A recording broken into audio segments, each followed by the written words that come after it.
I'm afraid that many more will choose in the days ahead to match the tyrant's cruelty with their own. They have already adopted a steady diet of tainted grain.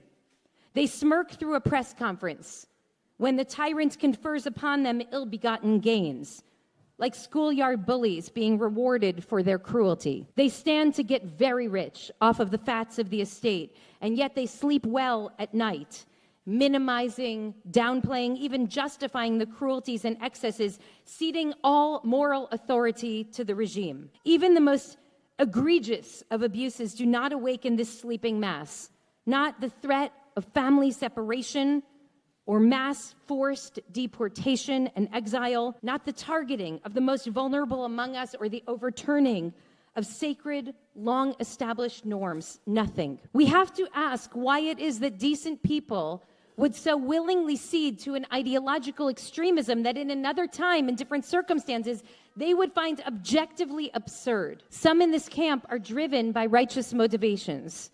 They don't want to starve. What choice do they have but to eat the tainted grain? Some are motivated by the greater good argument. As Gessen points out, this is the logic of some hospital administrators already discontinuing gender-affirming care in order to protect their federal funding. Some are silent out of a reasoned pragmatism. What's the point of cashing in my political chips when I can already see the way that the wind is blowing? Why take the risk?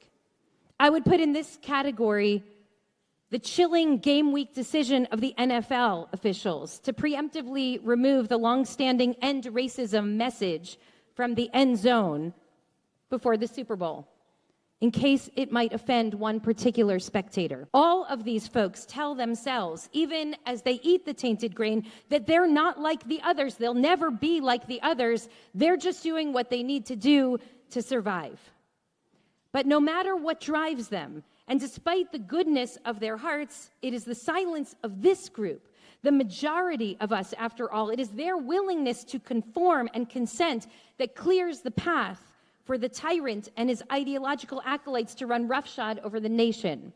We must not eat the tainted grain. If together we refuse the foul grain, if we defy the new norms, if we insist on living not from our most callous political calculations, but from our deepest moral values, if we hold fast to the dream of an inclusive and just and fair society, if we commit to taking care of each other, then and only then might we be able to navigate this challenging time